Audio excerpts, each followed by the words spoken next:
Yeah.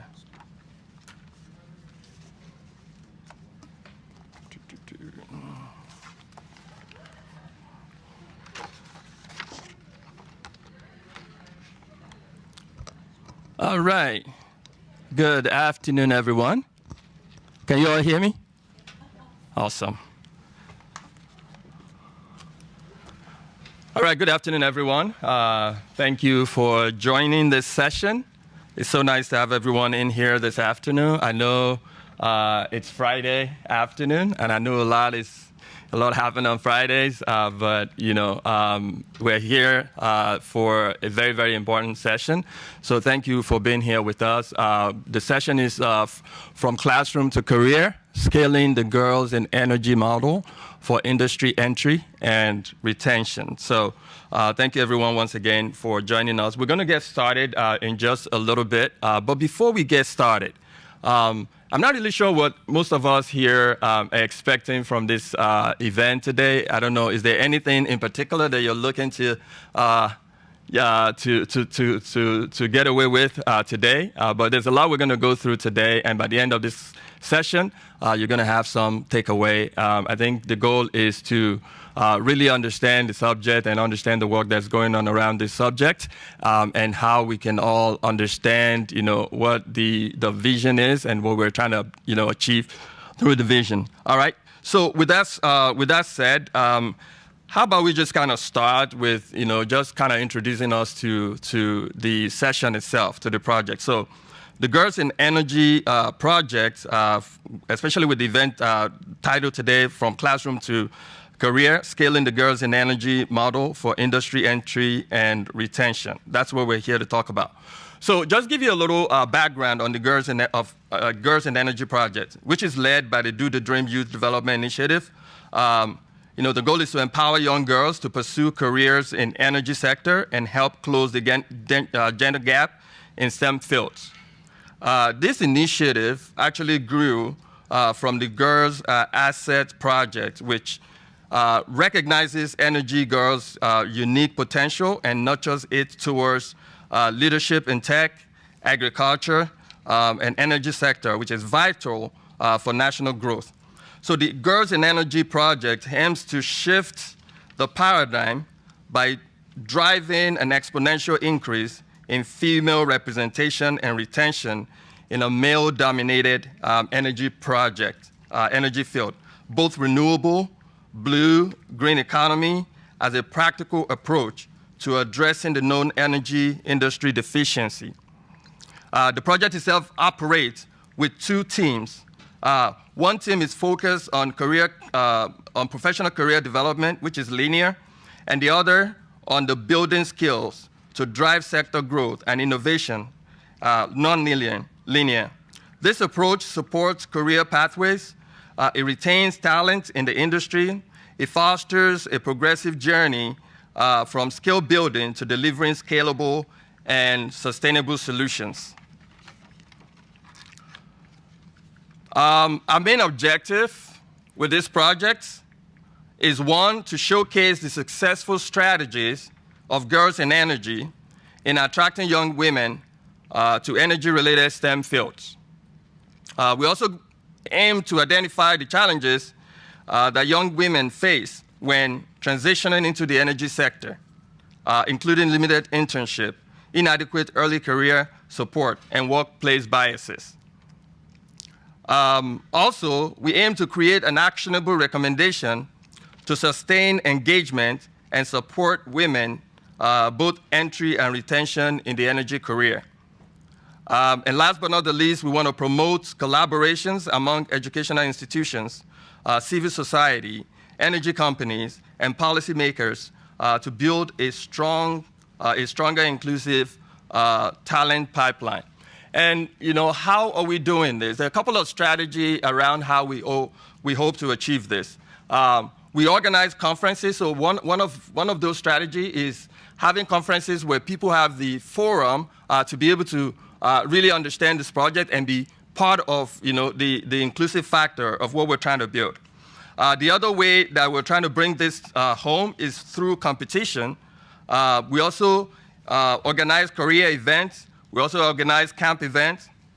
But one that is, I think, is also as very, very important is around the area of community. With this, we aim to achieve, local action and, providing global progress in this field. So this component empowers women and girls to drive local action that significantly improve access to reliable, affordable, sustainable electricity at a grassroots level through the development and the management of a 10 milliwatt distributed renewable energy mini-grid hub. Women and girls take active leadership role in designing, in implementing, and opening the mini-grid itself, fostering strong local ownership and ensuring that it's long-term sustainability.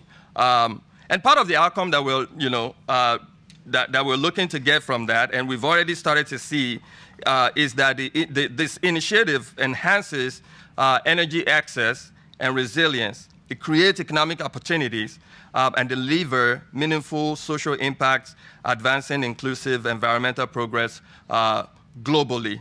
So with that, just providing that background, with that, I'd like to bring up Liu, who is our Senior Engagement Officer with the CSPF, the Civil Society Policy Forum, to help us. I think she's going to give some initial comments. So I'm going to bring Liu up here now. I don't think she's in the room just yet. Okay. Okay. Ami, you want to stand in for her? No? Yes? I wasn't prepared, but Thank you. Put your hands together for Ami.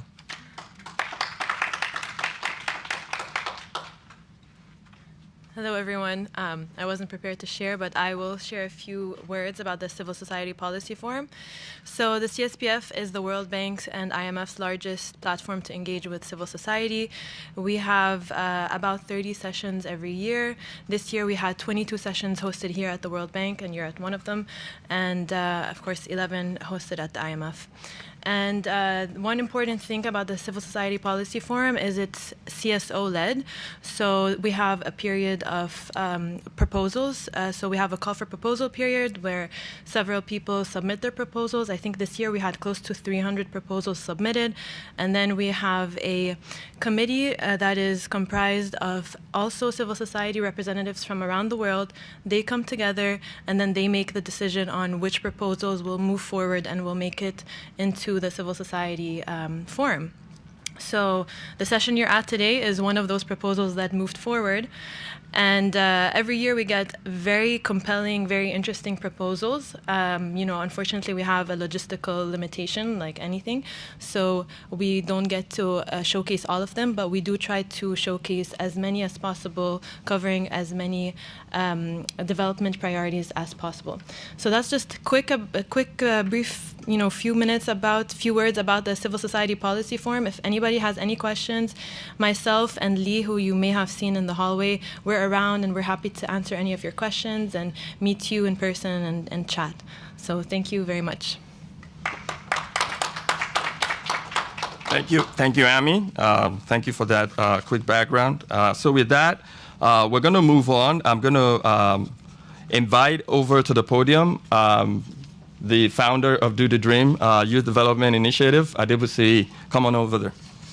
Okay, thank you, Vice President Ola, for that wonderful opening. My name is Adebusi Olutayo Olumadewa, the founder of Do the Dream Youth Development Initiative, an organization founded to help youth to find their voice and create a platform for the voices to be amplified. Also, the team lead of Alliance of Social Transformer for Sustainable Development, and I'm going to be moderating this session. Ladies and gentlemen, I just have a story to share. Why? Imagine a world where electricity is being generated from a lime. Imagine a world where women is powering their communities with a 10 megawatt renewable energy mini-grid implemented by them. Imagine empowering communities with carbon-free electricity using marine blue economy. Then imagine a world where reproducing this and connecting communities together towards reducing energy poverty by 25% is possible. Just imagine it for a second. What will be the actual result of this? Infrastructural development, skills to service, to solutions. Skills to service, to scaling, to solutions, to sustainability. That will be the second one. Third, business environment, competition and entry, access to finance. Fourth one, capable startup and institutions. Then the overall outcome of this will be urban to rural immigration. What we have presently is rural to urban immigration. But if we work on this, what we'll be having is urban to rural immigration. And ladies and gentlemen, I'll use this to welcome every one of us to Girls in Energy project, from classroom to career, scaling the Girls in Energy model for industry, entry, and retention. As I introduce our panelists for today, I'd like to introduce our first panelist, Maria Dimitriou. I hope I got your name correctly. Maria is the World Bank representative to the United Nations and the head of multilateral. Please can we celebrate and welcome her to this event. We have our second speaker who is on those way. Just had a mail from him. Vince Cerf is the father of internet. He will join us. He will be joining us very soon. And also we have someone I regard as a leader. She thinks for a living because her CV is very intimidating. Ladies and gentlemen, we have the founder of the president of the Global Thinking Foundation and also the vice president of ERSO FinTech Europe. Ladies and gentlemen, we have Claudia Segre here. How many of you would like to go to Nigeria? How many of you would like to go to Nigeria? I promise you, you won't go to spend money, no visa, no flight ticket. You are going to Nigeria now. I would like to welcome our fourth panelist.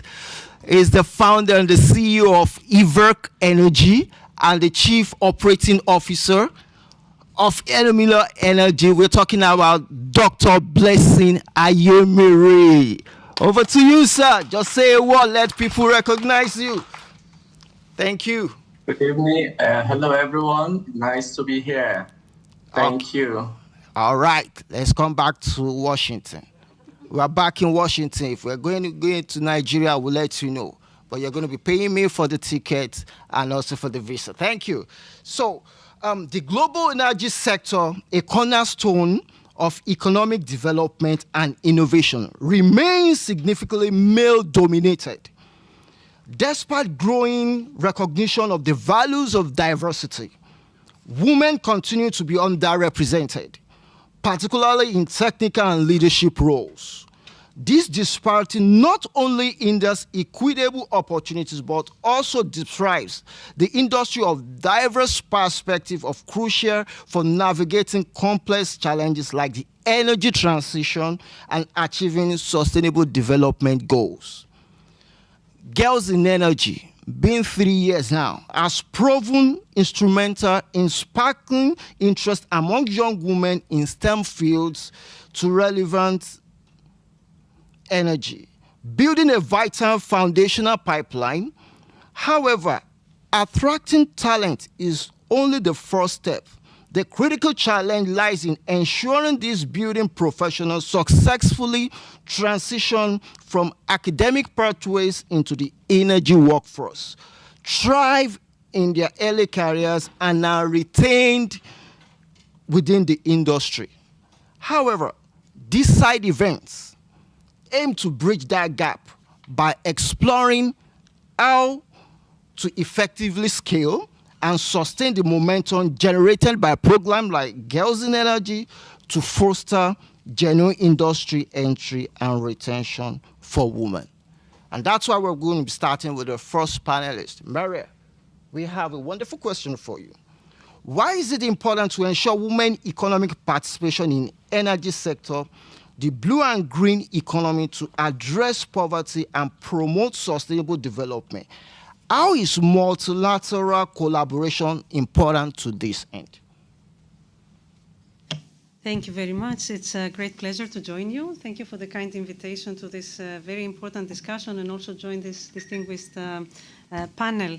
To start by saying that we have been exchanging through my capacity as previously special representative to the UN and WTO in Geneva and since the last month in New York. But I want to thank my colleagues, my expert colleagues, who are really making really fantastic work on the ground on this very important topic. So let's start with a simple truth. When women participate fully in the economy, everyone benefits. I think the previous two speakers were very eloquent in explaining why. This is especially true in sectors like energy, the blue economy, the green economy, areas that are rapidly growing and are central to countries' development efforts. Yet women, as you mentioned, face barriers to entry, advancement, and leadership in these fields. We know that women's participation in the labor force is a powerful engine for poverty reduction. This is very key for us. When women have access to jobs and entrepreneurship, the benefits ripple, because not only they benefit for their own livelihoods, but they reinvest in families and communities, multiplying the impact of every dollar earned. Let me give you an example. Research in Latin America and the Caribbean that the World Bank has conducted found that income generated from women's labor participation explained 30% of the reduction in extreme poverty over a decade, which improved the financial circumstances of millions of families. As countries transition to cleaner energy and improve resource management, new jobs and businesses are emerging, but women are still underrepresented.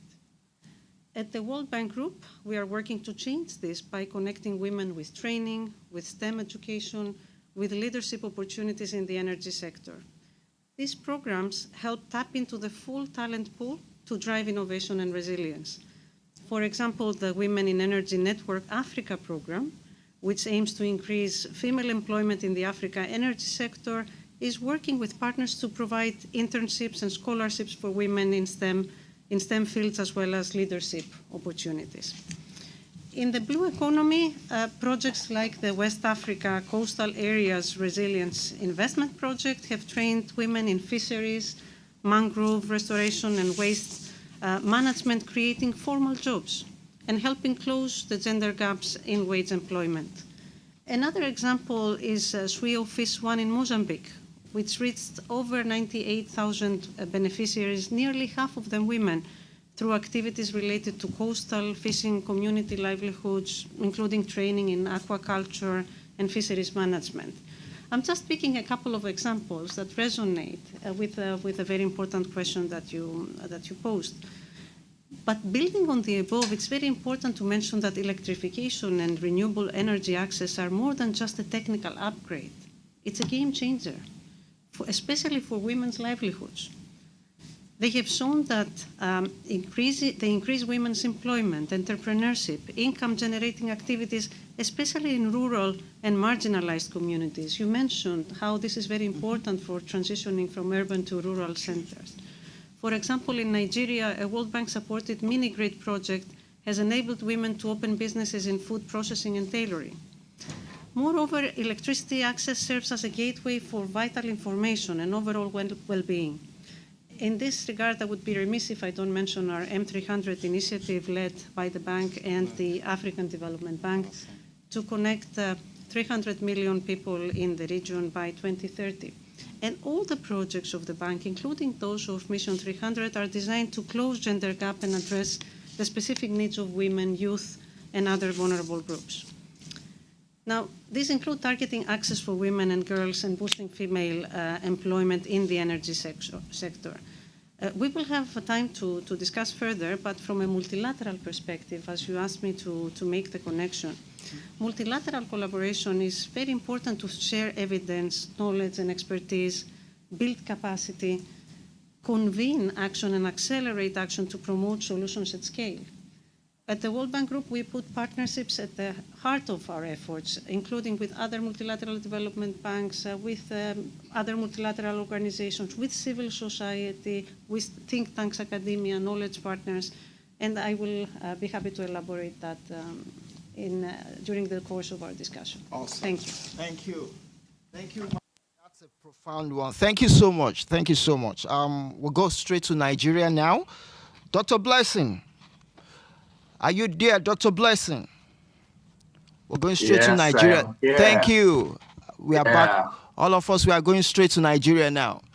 As an industry expert, witnessing the gender gap, how do you see girls in energy project delivering evidence-based impact to reduce energy poverty, create jobs, inspire high professional attainment for industry retention? Over to you, Dr. Blessing.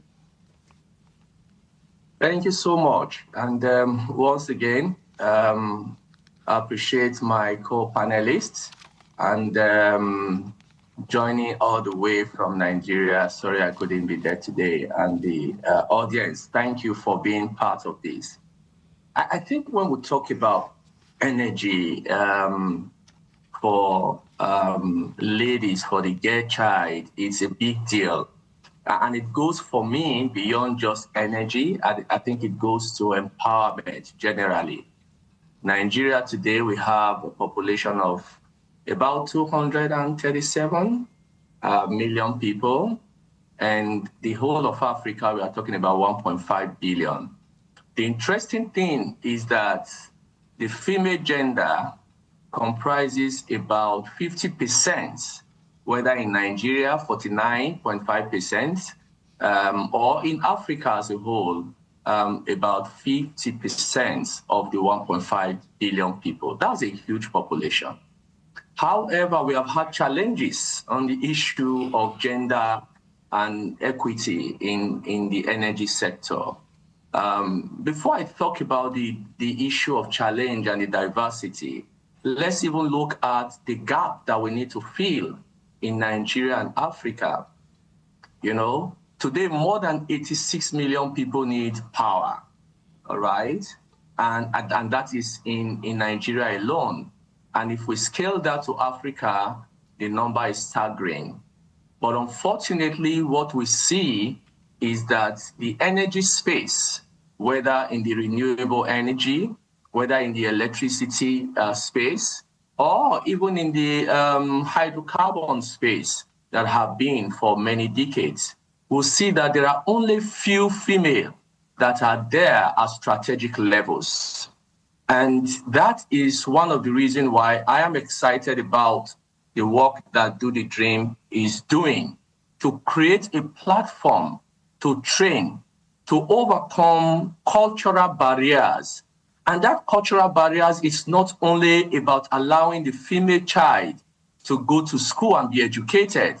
Also in the employment circle, we see this level of discrimination, either in terms of pay, in terms of promotion, in terms of the height to which female can attain to.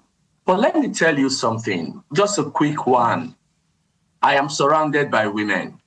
Of course, if I say this, it will be rhetoric. My mother, my wife, and I have 2 daughters. Of course, I have siblings that are also female.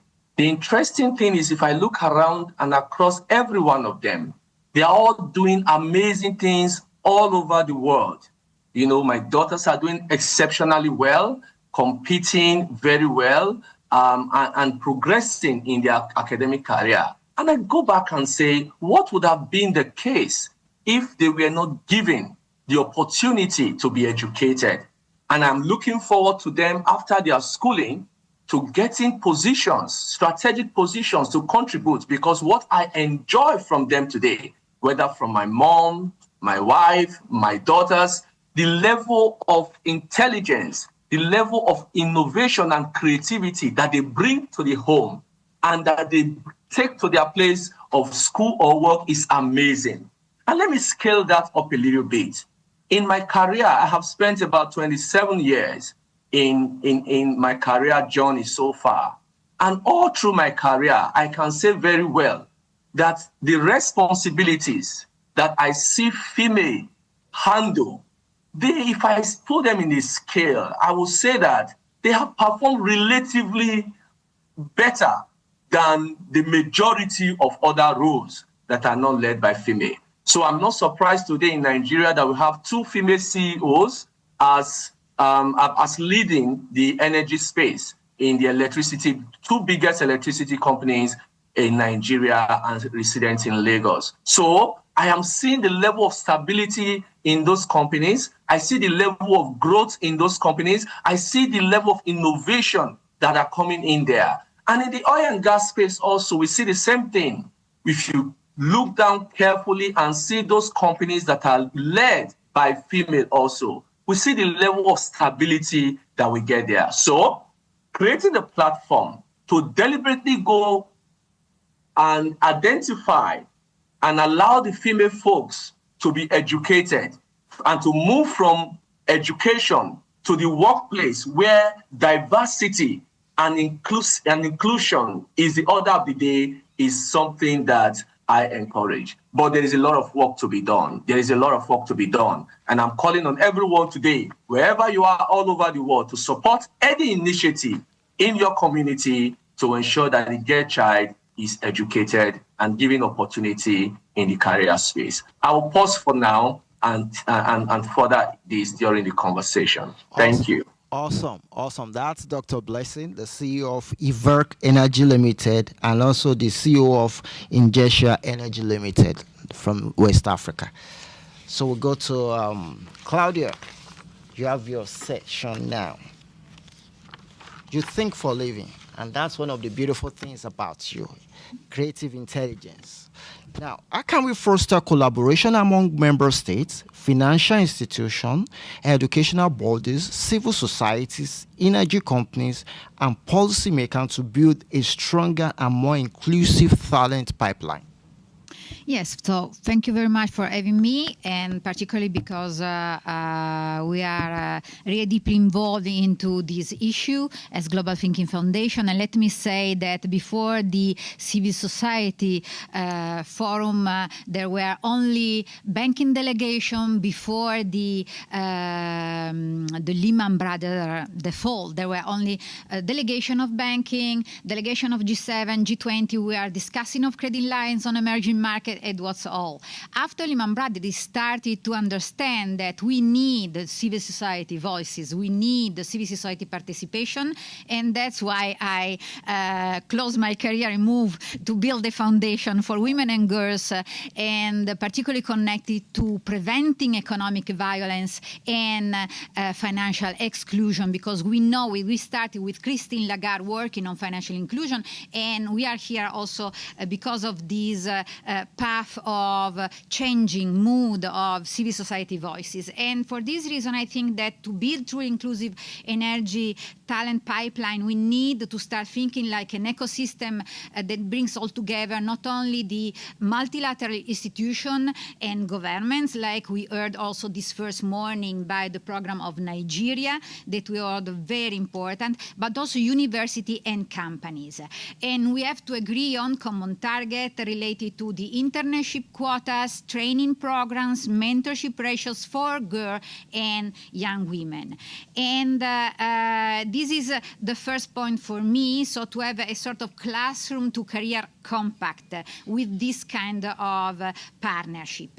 And this collaboration means to share goals, to share data, and to share accountability. The second point is relating to make skills portable. We have an observatory on fintech for sustainability sustainability into our foundation. There is with me our Secretary General, and we are developing with one of our big stakeholders, that is FFNet, that is a chain of all the entities related to edutainment in Europe for Erasmus, developing digital credentials, and skill passports, because a young woman that is trained in Nigeria or in Kenya or in other countries need to have her skill recognized by the energy company that is in Italy, in Canada, or elsewhere in Africa or in Asia.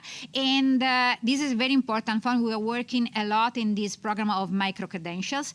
And third one is using the fintech rails to widen the access, because delivering also micro scholarship and grants need to go directly through digital wallets to the girls that achieve this opportunity, to reach those directly. And this is very important, because we know the difficulty. We work a lot also with girls starting from Belgium that work for 6 months with ICAWOR Foundation in Ghana in order to support the inclusion of the Fulbe or Fulani ethnic group. You know that Fulbe ethnic group in Ghana is very known because they are a pastoralistic lifestyle, and Fulbes is one of the largest ethnic groups in Africa. So we are working with rural women and girls to improve them through financial inclusion, financial literacy, and digital literacy. The same thing that we are doing with the rural entrepreneurship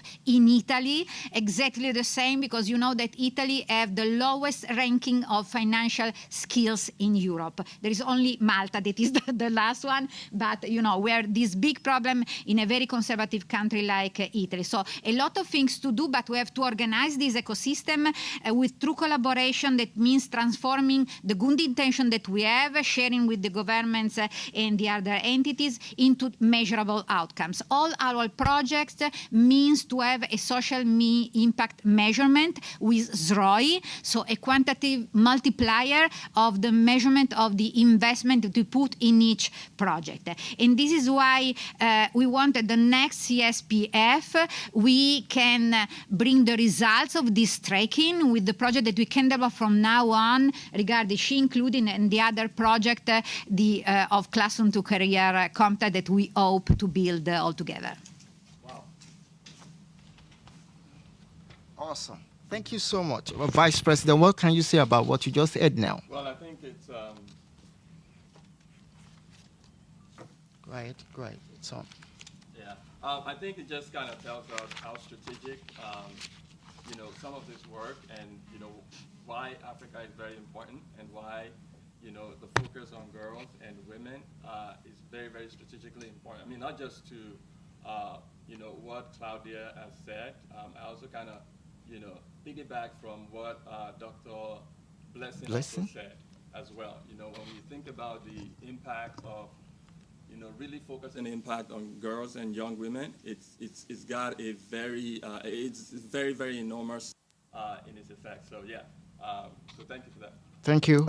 We're going to be taking just one question. If you have a question for either Maria, Claudia, or Dr. Blessing, I would like to take it now as we are moving to the next session. Okay.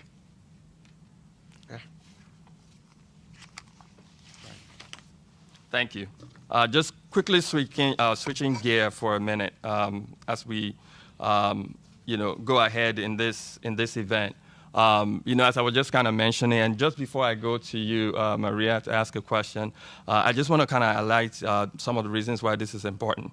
The president of the World Bank, Ajay Banga, he said in Nairobi, where he was emphasizing the importance of recognizing Africa's potential and the need for investment in the continent. He actually highlighted that Africa, growing youth population is in its most vital asset, and stressed the importance of building pathways in education, infrastructure, and capital to turn the continent's demographic growth into a demographic dividend. He warned that turning away from Africa now would be a historic mistake. Additionally, he noted that by 2050, Africa population will nearly double. Think about that for a minute. With 1 in 4 people in the world being African, making it a critical focus for future development and innovation. So the projection that by 2030, Africa will have a larger workforce than China, and by 2050, that the largest workforce globally will align with Banga's focus on African youth as a key asset and the need for investment to harness this potential. So if I could go to you, Maria, I'm just gonna ask you a question just to kind of kick this off. What tangible solutions can ensure that women not only enter, but also thrive and lead using also experience from your professional path?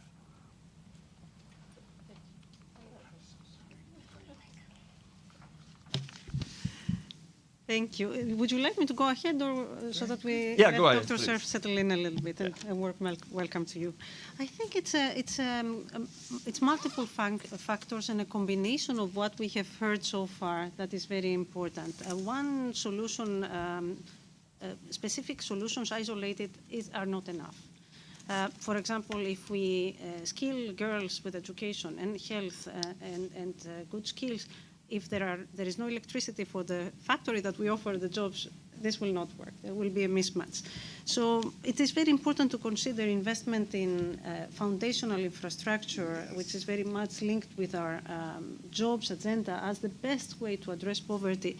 Investing in health, in education, in skills, investing in infrastructure, which may be from, as a woman also speaking, from infrastructure that allows safe and secure transportation in and out of work, to infrastructure, access to infrastructure for the private sector that will be providing the jobs that would be employing women, especially in the energy sector.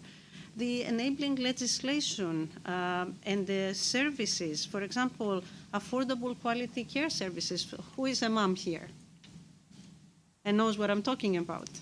Financial and digital inclusion, very much interlinked, but also addressing norms and creating an environment which is conducive for women's leadership and participation in decision making. So it's a combination of all of these things that allow women to enter and stay in employment and also thrive and lead looking forward.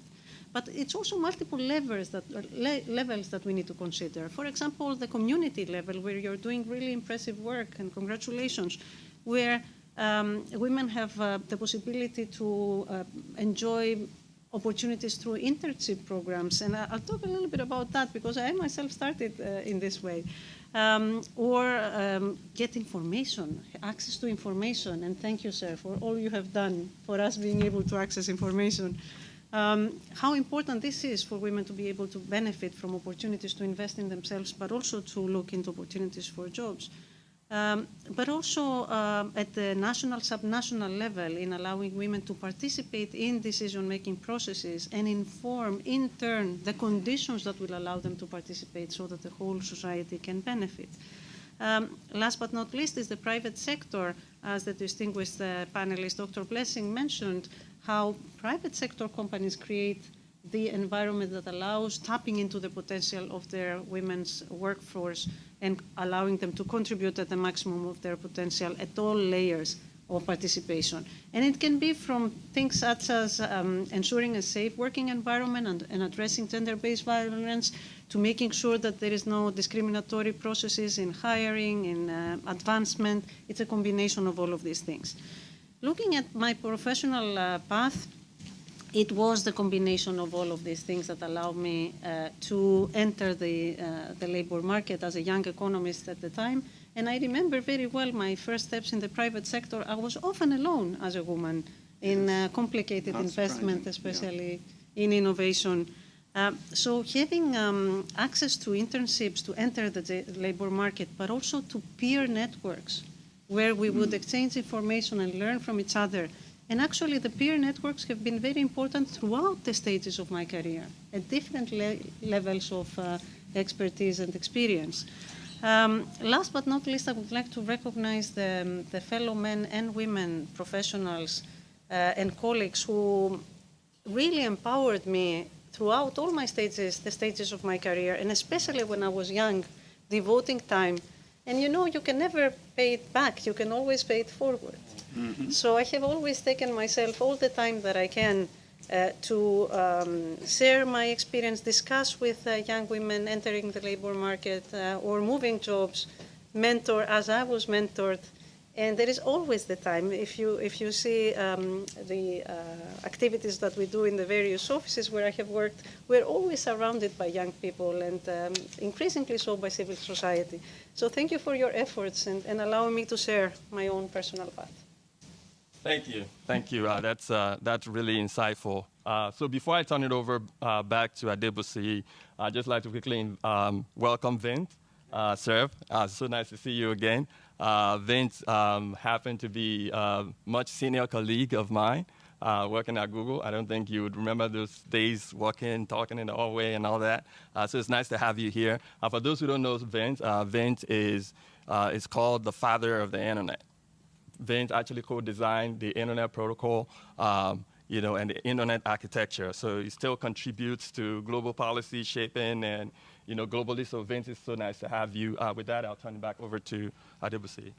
Okay, thank you, Mr. Vice President. Sir, as the father of internet, what future possibilities do you see for leveraging the internet to boost interest, innovation, and impact in girls in energy projects, supporting industry retention and closing the gender gap, sir? First of all, apologies for being late. Apparently my registration went astray, and so I was wandering around trying to get documented. And of course, with the visits today of Zelensky, traffic was terrible. So I apologize for my absence at the beginning.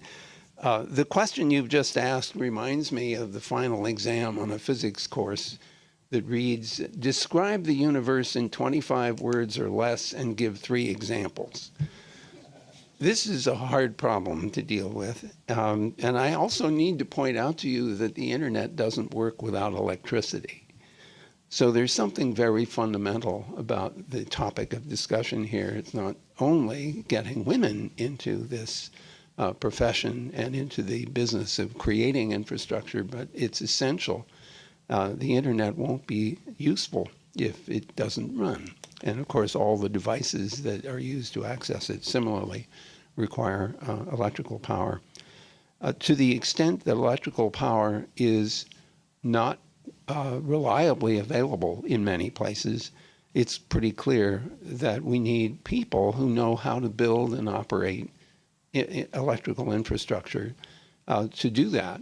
And why would we want half of the world's population to be excluded from being able to supply that very important piece of infrastructure? So I'm a big fan of girls in energy. In fact, I'm a big fan of anybody that can provide reliable energy.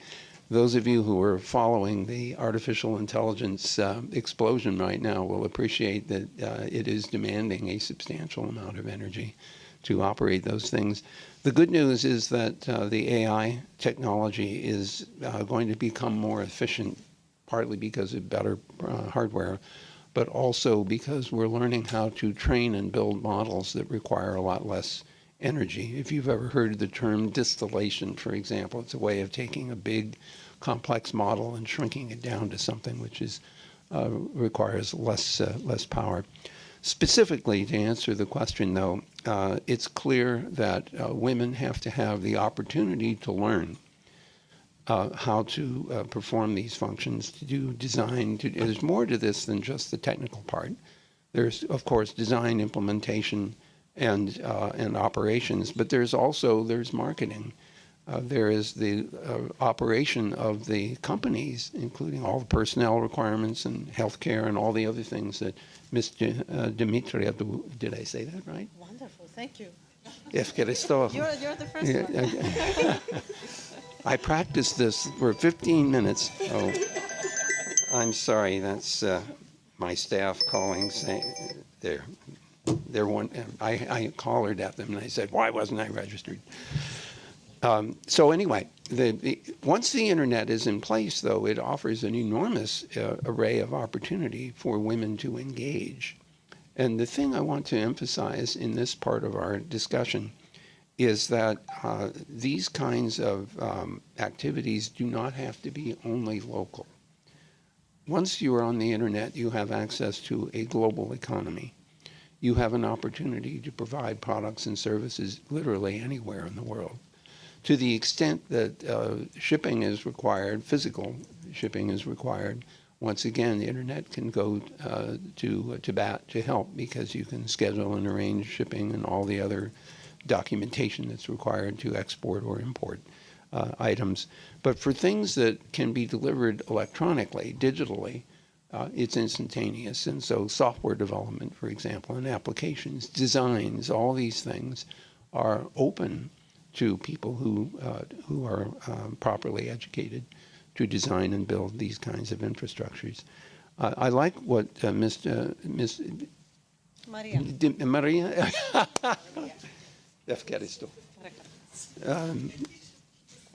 What Maria was saying had this long list of enabling things that must be in place to enable women to take advantage of these opportunities. So I could not say better than she did why this is such of an important and broad challenge. Much has to be done, including social norms, which must change in order to enable women to be part of the workplace. So frankly, speaking as the internet evangelist, I hope that the internet can play a role in helping enable women to take on some of these responsibilities and to do so well, and to open up other opportunities as well. I'm sure that if someone asked you, Maria, whether you could have planned your career, I would guess after you stop laughing, you would say, no, I couldn't have planned my career, but I took advantage of opportunity when I saw it. And that is probably a critical element of women's careers, seeing opportunity when it shows up. Sometimes it shows up in ways that don't look like opportunities. For example, your company went bankrupt, or you got fired from your job, or the conditions made it impossible for you to work. I mean, well, you have a situation in the United States right now where we have exactly that problem. All of those don't look like opportunity at all, but they are if they make you look around and ask the question, what else could I be doing? So I hope that that's a question that women will regularly ask themselves. I'll stop there, but I'm looking forward to the rest of this discussion. Thank you, Vince, for that. We'll quickly go back to Nigeria now. Dr. Blessing, thank you so much for that, Vince. Thank you so much. As the visionary energy leader, how can you motivate private sectors to develop CSR-driven independent financing that positions the girls in energy up as a catalyst for female leadership and reducing energy poverty in the global south? Dr. Blessing, over to you again. Right, thanks once again. I think the discussion so far has been amazing, and I'm happy that we are drawing the needed attention to this very important, critical part of our life and living. I'll start by saying that there's huge energy poverty in Africa. I'll focus more on Africa, Nigeria as a case study. We have huge deficits, and we can trace the cause of these deficits to a few things. Given that Africa is very huge when it comes to cultural norms, and the historical behavior of what we have seen decades past, we can therefore say that yes, there have been disadvantage in the female child, the girl child, gaining, the same proportion of exposure to both education, and for those that are educated, to opportunities in the industrial part of it. And some of these cultural norms that discourage the female child from subjects like what we have in sciences, technology, engineering, and mathematics, because there is just this understanding that, no, the female child cannot, go with this rigor. And so you see segregation from the beginning.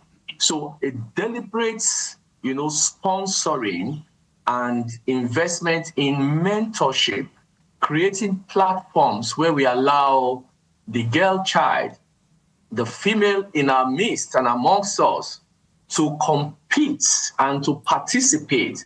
And competition here is not with the negative connotation, but giving the same opportunity to participate in those activities and functions that test their capability is key. So part of the things that I see that we can advocate, one comes from policy and government action. So private sector, we continue to partner with the government in ensuring that we create training centers, both for formal and informal education. On the informal education, we are talking about apprenticeship, allowing the girl child to learn and to be able to participate in a lot of the vocational studies that are available. On the formal side is if you go to any STEM group in the educational sector in Africa, and maybe across Africa as well to other parts of the world, you discover that most of the STEM related courses and subjects are dominated by the male folks. I think we need to deliberately encourage right from the primary school to secondary and then to the tertiary. And then in the career fairs that we also carry out there and sponsor, we must be able to give equal playing opportunity to both male and female. So in my organization, for example, I am blind to gender. I see competence on paper, I see competence in performance, and that is what I look for. And anybody that can deliver on the job. So I define the job, I define the role, and then anybody that fits into that role, whether you are male or female, is inconsequential. And also we must deal with the issue of discriminatory pay as well. And what we give rise to that is to continue to showcase females that are doing well and leading very well. In Nigeria system, for example, we have females that have taken over the aims of affairs in banking, in oil and gas, in electricity and power generally. And when we compare them, I think they are doing excellently well, if not more, than what we see on the average. So we must continue to collaborate and sponsor initiatives across board, right from the entry in the primary sector to tertiary. And when they are done with tertiary, career fairs must give equal opportunity to female. And then when they get to the industry proper, to the companies, we must allow them, to rise across the ranks by reason of merit. I don't believe in just giving opportunities because she's a female or because he's a male. I think performance-driven, growth and enhancement will do. And I have not seen deficiency at all when it comes to giving the female gender the opportunity to rise. And like I said, if I look at the team of people that I'm working with and I've worked with, I think they are doing excellently well. That collaboration must continue to work, and we must continue to partner to ensure that every human is given the opportunity. And I will end by saying this, that Nigeria today and Africa had a lot of energy poverty and deficiency. And we have a lot of female, like I said, 50% of the Nigerian population, more than 117 million people are female. The question is how many of them are given the opportunity to explore, to innovate, to create, solutions in the energy space. I think if we allow equal playing ground, we will radically reduce, if not eliminate in the mid to long term, the energy poverty that we see in Nigeria and across Africa. Thank you, Dr. Blessing, a wonderful stakeholder in energy sector in Federal Republic of Nigeria. We're going straight to Claudia now. Claudia, over to you. How can we mobilize global support to recognize girls in energy projects as a mission to reduce child marriage, gender-based violence, while intentionally empowering girls to become women of influence purpose with energy as their catalyst? Thank you so much, and I want to follow on the same page of Mr. Cerf, saying that obviously empowering girls through the access to energy is absolutely an economic goal, and is linked to human rights, because it is the face of human rights, because when the girls have the access to education, to financial tools and technology, what we have experienced is that she becomes less vulnerable to violence and to early marriage, because the empowerment begins with the autonomy, and we have seen this transformation firsthand. So our programs link in the financial and digital literacy with gender equality, and when young women starting to manage on their resources clearly, and they are able to plan her career, to build on herself autodetermination, and to break the intergenerational stereotypes or bias that are determined by a cycle of dependence, also from a sort of familiar heritage. And that was the example that I already mentioned regarding the Fulbe, because the Fulbe people reach cultural heritage and contribution to the economy of Guinea and the other country in Africa, but on the other hand, they are experiencing a sort of economic marginalization. So we have seen into this girl the opportunity to share skills, life skills on financial education is the first step to obtain this opportunity to break the barrier regarding stereotypes, first of all, and to be exposed to violence. The fact to integrate so the girls in energy model into a broader development frameworks, I think, is the challenge.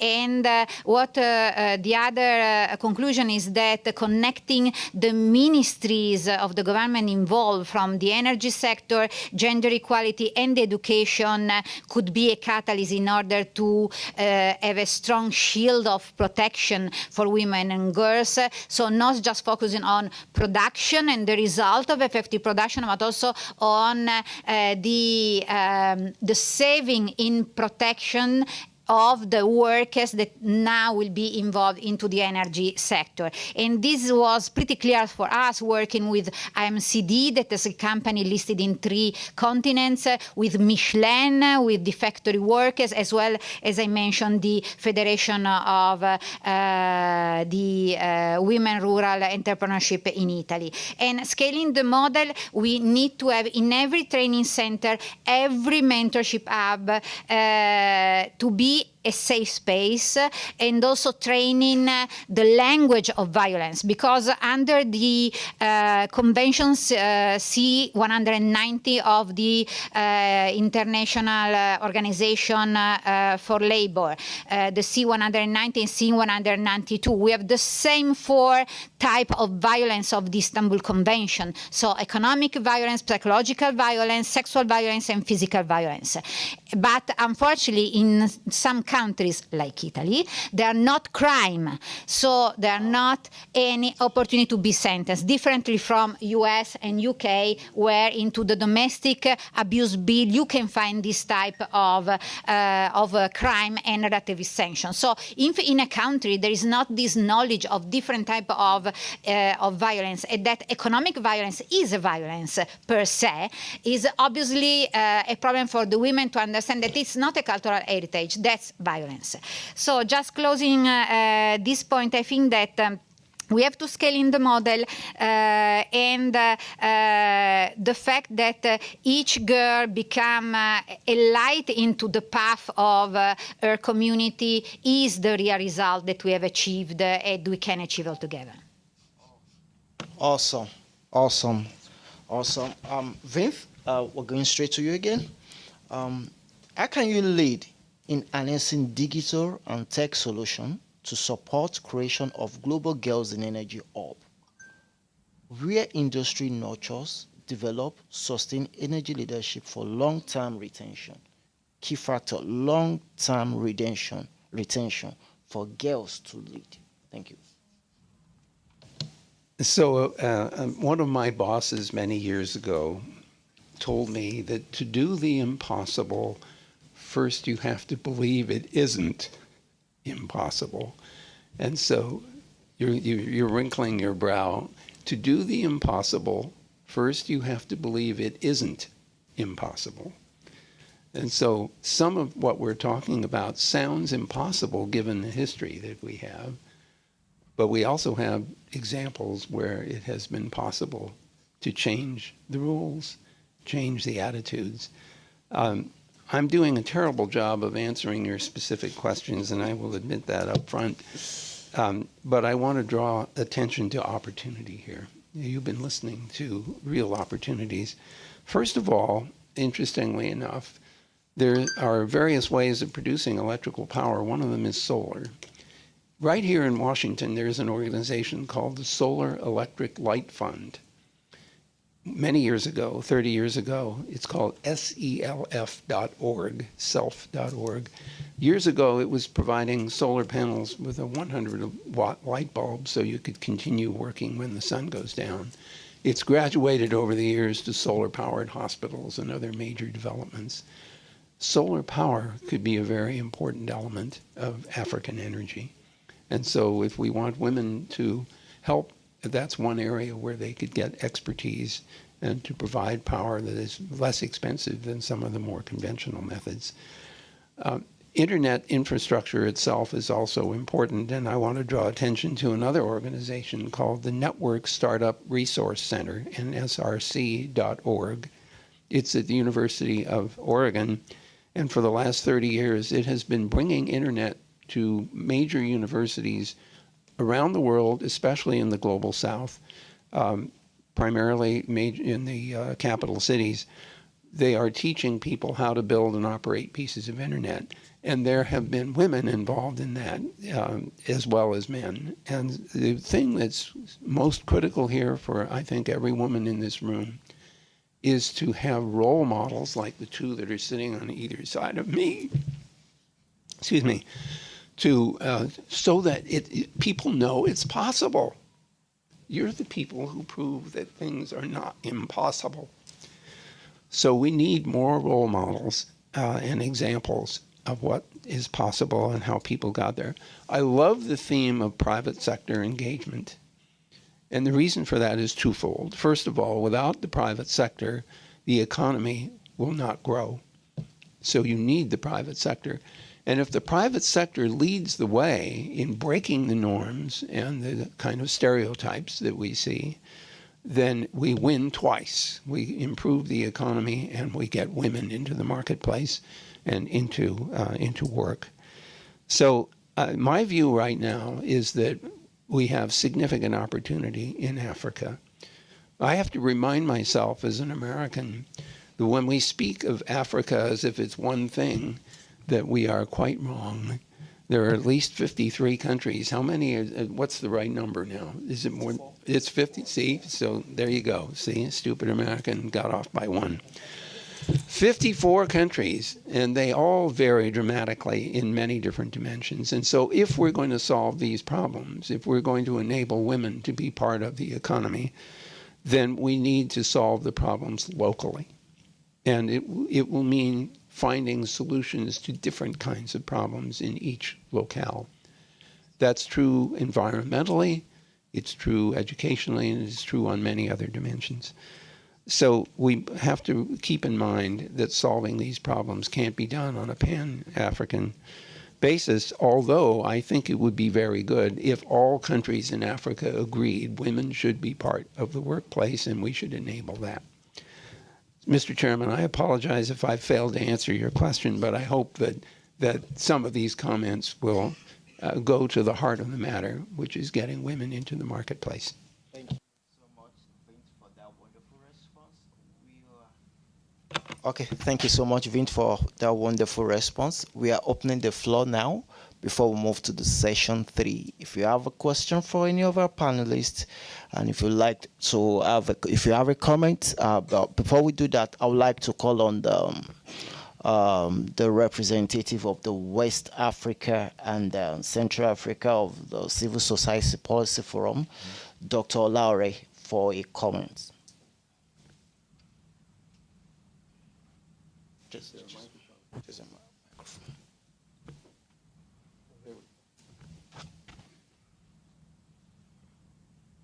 Distinguished panelists, the participants, thank you for this opportunity. This project that we are discussing now, Girls in Energy, I think we need to take action. We need to move from speaking to action. We need to walk the talk. We have a large number, significant numbers of underserved youth in Nigeria who are out of jobs. With this project, it's going to have meaningful impact. It will bring an inclusive growth in our community, in our nation, and then it's going to promote the economy. So to do this, we need multi-stakeholder collaborations. We need to work together with the government, private sectors, faith-based, youth groups, trade associations, and other meaningful and diverse stakeholders. So to do this, I am happy that this program is being live streamed. All the world are listening to us. And after this program, it still remains on the World Bank website. But we need to go to our different places and then find means of making sure that this initiative is not, it still remain active. And then we continue to work towards it to make sure that it's been productive. Thank you very much. Thank you, Dr. Thank you, Dr. Laure, for the wonderful submission. I would like to take a question. 1 and 2. Thank then you. 3, just for a few minutes. Okay, go ahead. Just straight to the point, please. Go ahead, Okay. ma'am. I'm Yoshiko Shed from Social Capital Initiatives based in New York. I have a question to Dr. Internet, Father. I'm just wondering if, the very successful case of India will be able to apply to the Nigeria in particular, because, India has some program called JAM, which has 3 systems, started at 2014, and basically one for, everyone, biometric ID for everyone, and the bank account for everyone, mobile for everyone. That's actually, helps the country boom a lot. And another thing that, yes, it's wonderful to have a lot more, we need a lot more jobs for women, but for that to happen, the infrastructure has to be developed very, very fast. And also, yes, that's it. Thank you. So this is a really, really good question. I'm probably not the only person who could respond, but first of all, we need to ask ourselves what made it work in India, what made it succeed. Sometimes success in one place doesn't necessarily work exactly the same way elsewhere. But the idea of the Aadhaar system identified people who were otherwise invisible to the government. That was an important step. The second thing that you think about what you said, think about the enabling impact of having mobiles. Think about the enabling impact of the other things that we've been talking about. Education is a perfect example of that. Infrastructure that supports those enabling steps is vital. Think about this as an investment by the country and the private sector in the country and its economy. without that kind of infrastructure, without that kind of investment, it's very hard to make any progress. But that's true for every company you ever met. Every company has to invest in itself in order to grow a market and grow products and grow its business. So countries have to invest in themselves. We're sitting in a place that helps people, helps countries do that. That's what the World Bank tries to do. And that's another part of the picture, I think, which is investment by organizations like World Bank and other investment institutions in order to enable these infrastructures to happen. I could not overemphasize, however, the importance of cultural norms and shifting them to recognize opportunity that has been essentially, let's say, ignored because of history. We need to change that. So that's an attempt to answer very, very good questions. Thank you. Over to you, sir. Thank you. It's an honor to meet every one of you. I'm Sonak Bhatta from Nepal. And when we're talking about career, one of the major parameters that we generally discuss is how much opportunity do we have in the market. And there's a next important parameter, which is the parameter of interest. To what extent, what kind of person would be interested on that sector, given equal opportunities, access, and other factors that define interest like role models and so forth. A lot of studies have shown that when it comes down to technical things, or let's say technical school or engineering school, even when resources are quite equal, men are found to be more interested on technical sides. And this is not my opinion, but the opinion of, let's say, the general reality of life, especially when we go across a number of studies. And one of the questions that pops down, and it is usually discussed as well, is what actually defines the interest? Is it all about the social conditioning? Or does it also come down to the biology or who we are at the genetic level? And I think this question is important because all at the end of the day, what also matters is, are we loving what we are doing despite the influences that are present around us? And that defines what we choose and if we are going to be happy all at the end of the day. Thank you. So the question to either of the panelists. Yeah, well, these ladies are undoubtedly going to have a response to this. I just wanted to mention 3 things that make for a successful career. Number 1, you should do something that you like doing. Why else would you do it? Second, you better be good at it, because if you're not good at it, why would you do it? And third, you need to be able to make a living at it. If you can satisfy all 3 of those parameters, I guarantee you your career will be much more satisfying. With regard to this technical bias thing, I have to tell you, sitting in graduation exercises, which I regularly do, I'm seeing a lot more women in the biotechnology space than men. So let's be careful not to imagine that only men are interested in technology. The reason that that has worked out, in part, I think, is that in that domain, women are better treated than they are in engineering, for example. On the other hand, I have met some incredibly good engineers, women engineers. You'll notice that there is a woman running SpaceX. I hope that that's on your horizon. So we just need to undo the biases that have built up over time. But what do you have to say?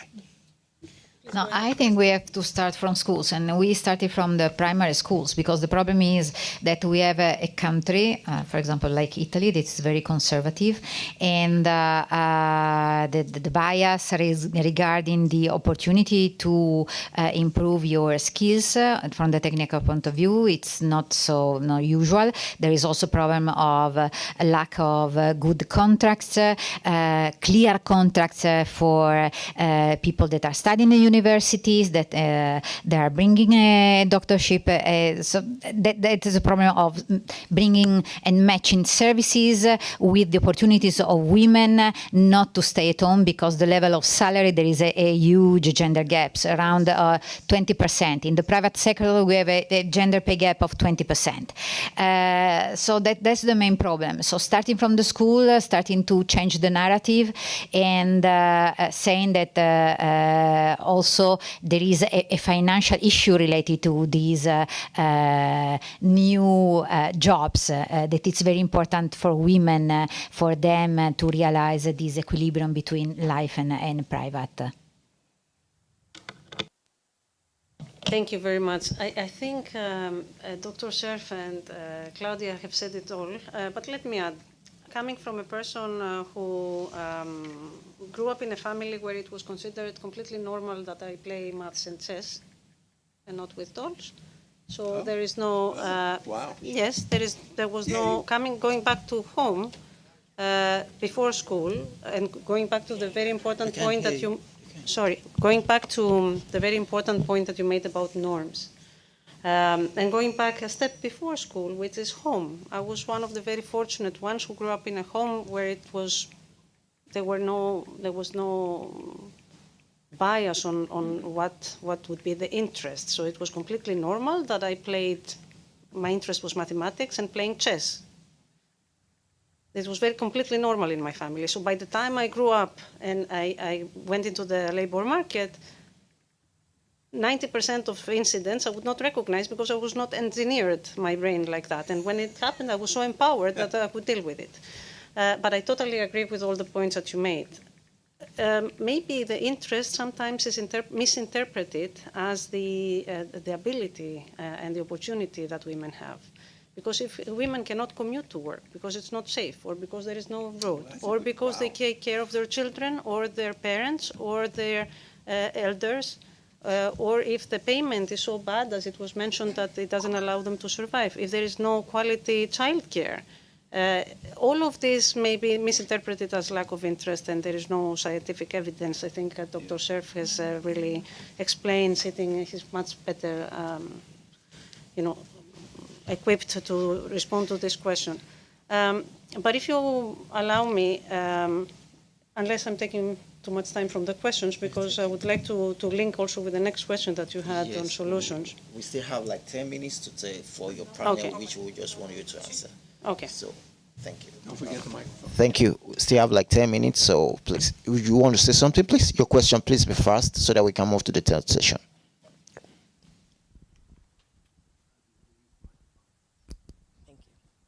Good afternoon, everyone. My name is Kay. I provide human infrastructure throughout Africa, and thank you for this panel. I founded a 501c3 nonprofit organization with the intention of educating, training, and providing jobs to women in high-level industries such as commercial real estate, artificial intelligence, STEM, and energy. My question is, how can nonprofits work with your organizations to access capital to educate Africa on a larger scale by providing more access to accredited teachers in Africa for more virtual, self-paced, and in-person learning?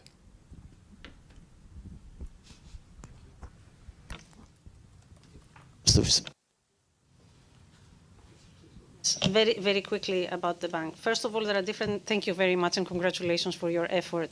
There are many different ways. The World Bank Group has a country-based model. So already the financing and support we provide to governments with knowledge, policy support, capacity building, and financing already has embedded in its model collaboration with the broader ecosystem in different phases of implementing their development agenda. So I would encourage you to connect with a respective country office of where you function, because this is where the implementation of our support is taking place. But also at the global, regional, national level, by participating, by maintaining the dialogue, by sharing your knowledge. What we do right now, these are the other forms of partnership as well that are very much appreciated.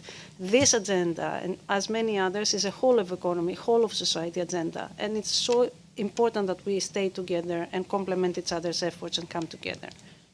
Thank you. As a foundation, we are working in cooperation with other foundations, so you have to take in account that 60% is funded by different funds from a national or regional point of view, and the other are personal funds, because we are a no-profit, and so we have a familiar fund, so a typical private foundation, family foundation. Having said that, the most important thing is that thanks to cooperation with the other foundation, we are able to scale up with projects, and so to act in different countries, and also because we have a strong governance. We have 10 employees, we have 124 volunteers only in Italy, and then 25 in France. And thanks to these volunteers, we are able to work digitally with different programs also in Tunisia, in Morocco, and in other countries in Africa, also supporting with granting. So I think that to match the tools regarding fintech, regarding obviously the blended finance that we will speak later on, there is opportunity altogether to support some solution from the financial point of view that are very important for all the associations, small and big, to work together. Okay, thank you so much. I wonder if I could respond specifically. At Google, we have two programs that might be relevant. One of them is called Grow with Google, and it's intended to provide training on a broad range of topics, most of them focused on computer-based technology. And then there's another program called Google for Nonprofits, and both of those are intended to be helpful to nonprofit organizations that are trying to use technology to grow their businesses and achieve their objectives. Access to capital is always a tricky problem, and I'm not, I don't have a good answer to you from Google's point of view, because most of our capital investment tends to be later stage rather than early stage. But there are other places that care a lot about small, medium-sized businesses. There are microloans for some cases that are helpful. Mohammed Yunus program, which I'm sure you're familiar with, was very successful. The interesting thing about those programs is that they were aimed at women, not men, because the men weren't trusted to do anything with the money other than go spend it on booze and cigarettes. The women, on the other hand, did something productive with it. The other thing that was interesting about Mohammed Yunus' program is that he gave the money to a group of women, and they all had to pay back the loans before they could get another one. So there was a kind of social incentive to reimburse the loan. All of those programs and more are instructive in terms of organizing programs to provide capital. Thank you. We have 10 minutes more for this session, and we'd like to go to the session 3, but this particular time, it seems we're going to be taking it maybe 60 seconds to have time for 5 minutes for interactions with everybody who would love to interact with any one of those. So, Maria, your words, I don't know, maybe it's going to be your final words, or, well, maybe you're going to have 60 seconds again.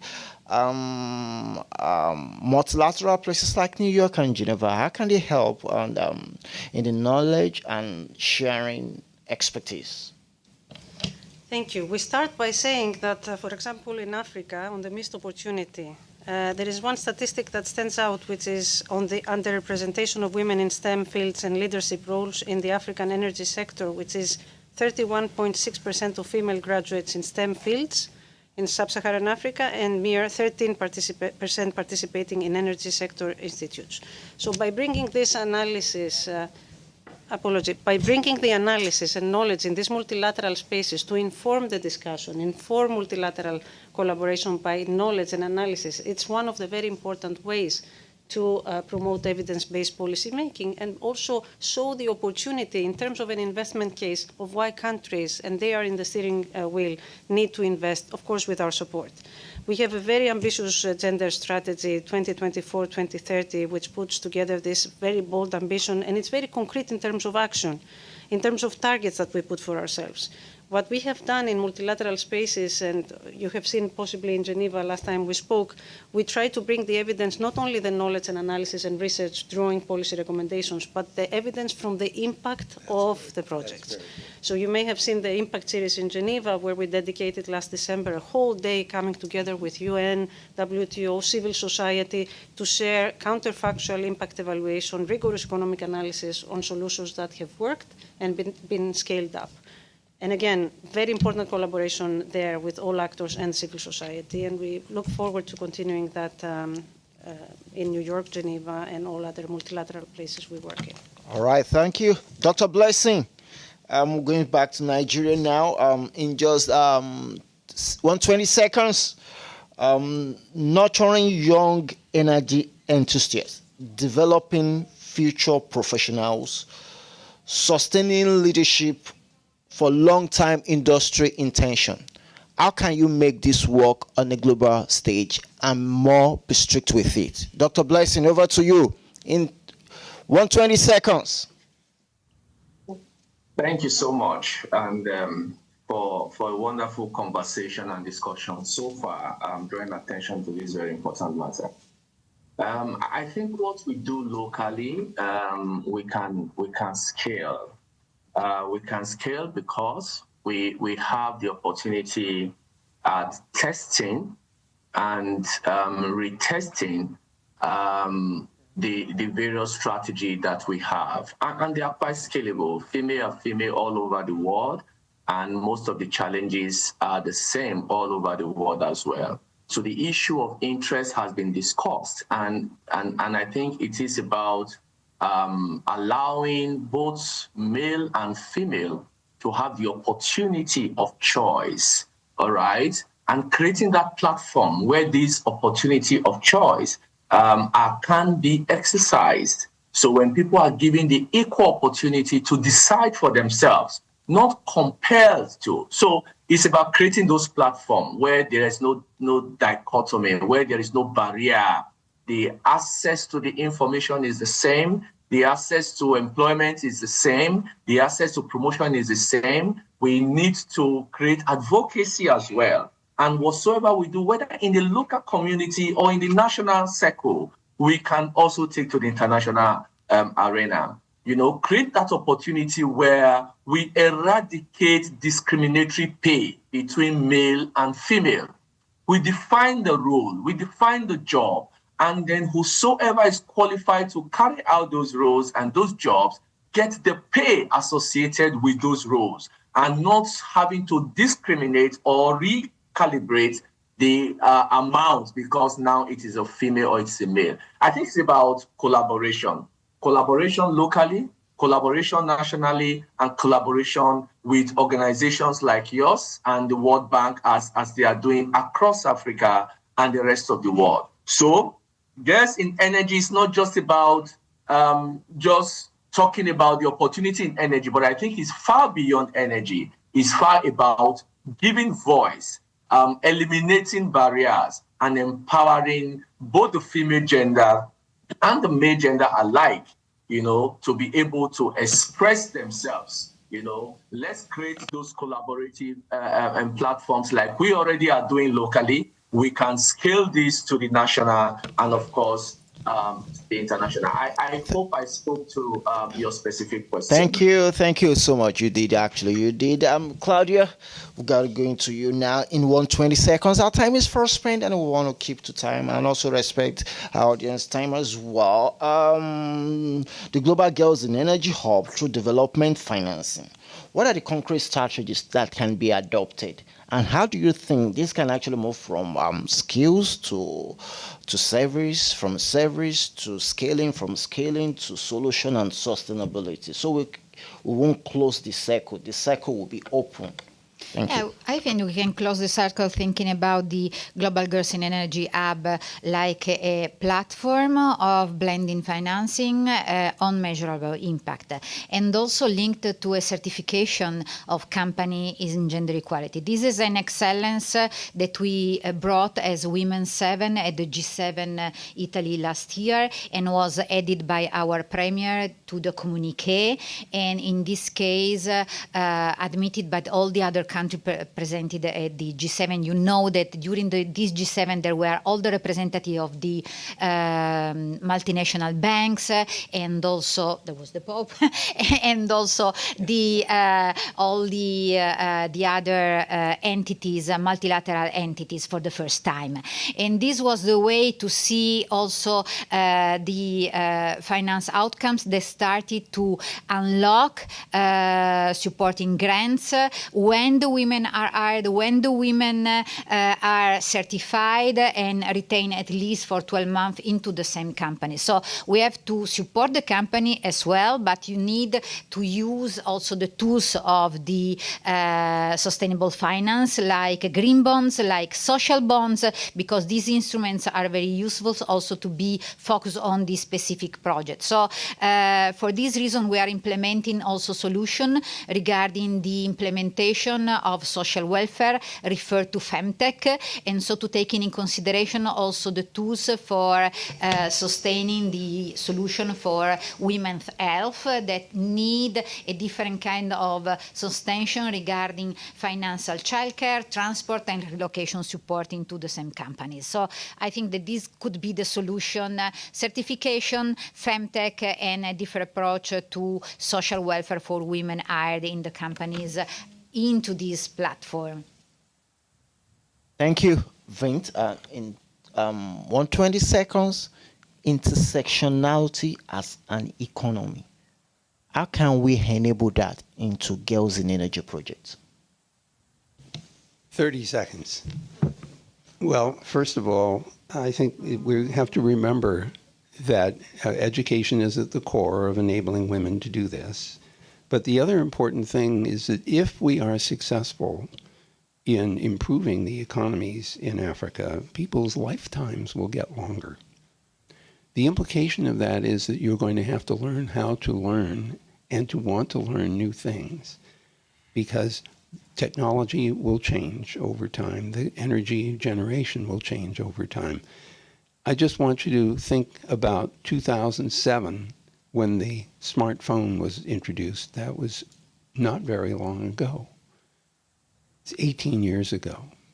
That isn't a long time, and look at how much change that has caused. New technologies are going to come along every decade, and they're going to change the kind of work that people need to do. So lifelong learning is going to be very important. You can't go to college for 4 years and expect to be ready for the rest of your 50-year career. That's more than 30 seconds, but I'll stop there. Thank you, Vint. Thank you, Vint. Our time is first, but I just want to take 5 minutes to hear from our audience if you have something to say. But I think, Mr. Chase, you have something to say. Please, in 30 seconds. I would try. In 30 seconds as well, because in 30 seconds as well. Okay, go ahead, sir. Go ahead. Hello. Okay. Go Can you ahead. hear me clearly? Okay. We can hear. So my name is Chase Negbedion, head of happiness at Concord Hub, and also represent a foundation called Semaphore Foundation. 2 days ago, we had something similar here in the room, and we are so proud of Do the Dream, YDI, and what they're doing. But consistently would say what our organization would like to do is to collaborate. We've seen what the Do the Dream team did at UNGA, same now at the World Bank, and we'll be doing the same in Doha. But we're using this to call on relevant organizations like Oando, Afreximbank, Mr. Internet mentioned Google, but when you mention resources like this, we need to be able to leverage them. It's not just about providing these Girls in Energy Hub the solution, but they need the resources and the right funding to do this. And I believe those watching us live stream should please start calling on the organization and support the organizations like YDI, and let's do it all together. And we have policymakers in the room also, like James Laddie here. But we're all going to come collectively and see how we can help. Thank you so much. Thank you. You just have 1 second. Seconds. Go ahead. Amplify your voice. Okay. Thank you. Thank you very much. This is about how to have a successful, ways, 3 ways to have a successful career. You said 1, you do what you want to do, and then you are good at doing that. That will make your career. So I just wondering, it's like a meritocracy that Dr. Blessing was talking about. When you look at the garbage collectors, they're all men basically. That's what they like to do it. They're good at doing it. So we don't talk about anything like this. But anyway, as AI technology advances, what will happen to these things? I think they are still very, very essential. And when you think about supply and demand, because so many people are interested in leadership or whatever, so white-collar kind of job, but these jobs are essential to survive. So what will happen? Some people think that. Thank you. Some people think that many of those jobs will become automated, that they'll be done with robots. And the important thing is that if that's true, then we want the people who were doing those jobs to want to learn new things so they can do things that are more economically advantageous for them. We clearly need people to do those various functions that keep our society going, but it would be nice to put people on a trail that improves their positions in the society and their economic well-being. Actually, I would... Yeah, the answer is I would hire a plumber at the moment, not a robot, to go fix my plumbing. Thank you everyone for joining this wonderful session. It's been amazing, it's been impactful, and I want to thank everybody, especially the World Bank team, and to our panelists. Thank you, Maria, for this wonderful opportunity. It's glad to meet you in person again. And to Vincent, the father of internet. I have a wonderful story, but I'm going to tell you again. Thank you so much for honoring this invitation. You have shown to us that anything is possible, that the sky is actually the starting point. Thank you for joining us today. And Claudia, all the way from Italiano, thank you for being here. We celebrate you, we recognize you, and we love you. And also to our great host, Liu, we just want to hear a voice from you in 30 seconds. Come and have you and just thank you for this opportunity.